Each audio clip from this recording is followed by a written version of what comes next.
Okay, so basically देखो हम शुरू करने वाले हैं हमारा फिजिक्स का फर्स्ट लेक्चर। ठीक है, ये फिजिक्स का फर्स्ट लेक्चर होने वाला है, यूनिट नंबर 1। बहुत ही ज़्यादा इंटरेस्टिंग होने वाली, और टेंशन मत लो, इसमें आपको कोई भी लिखने की ज़रूरत नहीं है। इसमें सिर्फ आपको इंट्रोडक्शन है, सुनना है, सिर्फ क्या करना है, सिर्फ सुनना है। आपने कभी सोचा है कि जो एक इलेक्ट्रॉन है वो एक पार्टिकल भी हो सकता है और साथ ही साथ एक वेव की तरह बिहेव भी कर सकता है?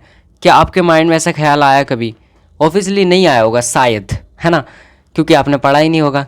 अब बेसिकली देखो, जो हमारी जो क्वांटम मैकेनिज्म थी वो बेसिकली यही बोलती है कि जो इलेक्ट्रॉन है ना, जो स्मॉलेस्ट पार्टिकल होता है सबसे ज़्यादा, मतलब किसी भी जो हमारे कोई भी ऑब्जेक्ट बनता है, सो बेसिकली उसके जो न्यूक्लियस होता है उसके सर्कुलर पाथ में जो मूव करता है, मतलब सर्कल लगाता है, ठीक है, वो इलेक्ट्रॉन है।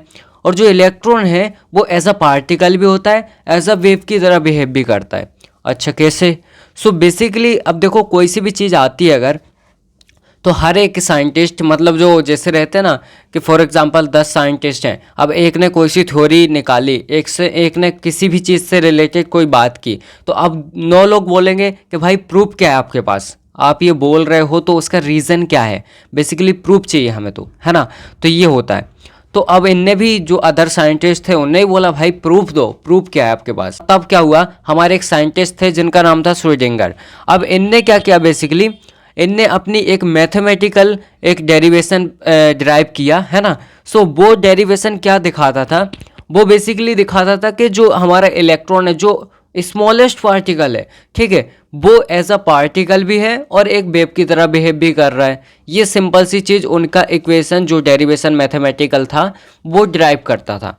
अच्छा, ठीक है, उसकी वजह से ये क्वांटम मैकेनिज्म में काफ़ी ज़्यादा इम्प्रूवमेंट हुआ, मतलब इनने काफ़ी अच्छा एक तरह से बेस बना दिया कि हाँ ये रियल बात है और ऐसा होता है। इससे पहले हम जो हमारी यूनिट है उसको ब्रेक डाउन करेंगे, ठीक है। सो सबसे पहले हमारी यूनिट का नाम है wave nature of particles and Schrodinger equation, ठीक है। ये सिंपल सा हमारी यूनिट का नाम है, जो कि बेसिक फाउंडेशन बनाती है क्वांटम मैकेनिज्म में, मतलब काफ़ी अच्छा रोल देती है अपना, ठीक है। तो अब हम ये देखने वाले हैं। सबसे पहले देखते हैं वेव नेचर क्या होता है। क्या लगता है आपको, वेव नेचर क्या होता है? देखो यहाँ पे मैं लिख के लाया हूँ, इसको आपको बताता हूँ, ठीक है। Wave nature means that an object behave like a wave, ठीक है। अगर कोई भी ऑब्जेक्ट है वो वेव की तरह बिहेव कर रहा है तो इसे हम बोलेंगे वेव नेचर। सिंपल सी बात है। इन क्लासिकल फिजिक्स, जो क्लासिकल फिजिक्स थी ना, उनने इसके अपोजिट बोला। उनने क्या बोला, देखते हैं। Wave and particles are separate. उनने बोला भाई साहब ऐसा कुछ नहीं है, वेव और पार्टिकल दूर दूर तक इनका कोई भी संबंध नहीं है, ये दोनों ही अलग होते हैं। जो क्लासिकल फिजिक्स होती है उसने ये बोला, ठीक है, सिंपल सी बात। अब उसके आगे क्या लिखा है, but an quantum mechanism microscopic objects like electron can also behave like wave. अब देखो इनने क्या बोला, बट जो क्वांटम मैकेनिज्म थी, जैसा कि मैंने आपको बताया, तो उसके अकॉर्डिंग जो माइक्रोस्कोपिक ऑब्जेक्ट्स होते हैं ना, like electron, proton, neutron, mainly हम इलेक्ट्रॉन पे लेके चलेंगे। सो इलेक्ट्रॉन होता है, वो कैसा बिहेव करता है, लाइक वेव की तरह एक बिहेव करता है। सो इनने कुल मिला के ये थ्योरी दी थी, ठीक है। अब इसके आगे भी हम काफ़ी सारी थ्योरी पढ़ेंगे। बेसिकली हम पढ़ रहे हैं क्वांटम मैकेनिज्म, दैट मीन्स उसके अंदर भी काफ़ी सारी थ्योरी पढ़ेंगे। मेन पॉइंट ये था कि हम वेव को जान लें, और अब हम देखते हैं ऑब्जेक्ट क्या होता है, ठीक है। अब देखते हैं बेसिकली जो हमारी यूनिट का सेकंड पार्ट है, मतलब उसमें छोटा सा पार्ट जुड़ा हुआ है, पार्टिकल्स। सो बेसिकली पार्टिकल्स होता क्या है। अब particles is a smallest object. ऐसा नहीं है ऑलवेज स्मॉलेस्ट होगा, इसके टाइप्स भी होते हैं, 2 टाइप के होते हैं, स्मॉलेस्ट होता है, लार्जेस्ट होता है, ठीक है। So a particle is a smallest object that has mass and exist at a specific position. तो देखो सिंपल सी बात है, कोई ऑब्जेक्ट है, कोई पार्टिकल है, तो अगर उस किसी भी ऑब्जेक्ट का मास है, ठीक है, मास है, मास मीन्स द्रव्यमान, मास है, और वो किसी भी स्पेसिफिक पोजीशन, मतलब किसी भी एक पोजीशन पे रखा हुआ है, ठीक है, that means it is called particles, ठीक है, सिंपल सी बात है। अब इसके बाद it is a point like a object that can move from one place to another place. ये सिंपल सी बात है, ये क्या करेगा, एक प्लेस से दूसरी प्लेस में क्या कर सकता है, मूव कर सकता है। ये सिंपल सा इसका फंडा है पार्टिकल्स का, ठीक है। तो आपको क्या समझ में आया, जिसका मास होता है स्पेसिफिक पोजीशन पे होता है, और दूसरी बात है ये एक प्लेस से दूसरी प्लेस पे मूव कर सकता है किसी भी पॉइंट पे, ठीक है।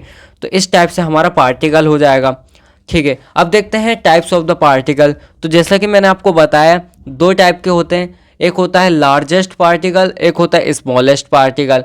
अब देखो लार्जेस्ट में हमारा डस्ट, बॉल, स्टोन इस टाइप से आ जाएंगे, और जो स्मॉलेस्ट पार्टिकल होता है उसमें लाइक इलेक्ट्रॉन, प्रोटॉन, न्यूट्रॉन ये सब आ जाएंगे, ठीक है। ये एक माइक्रोस्कोपिक लेवल के पार्टिकल्स होते हैं, तो ये इसके अंदर आ जाएंगे, ठीक है।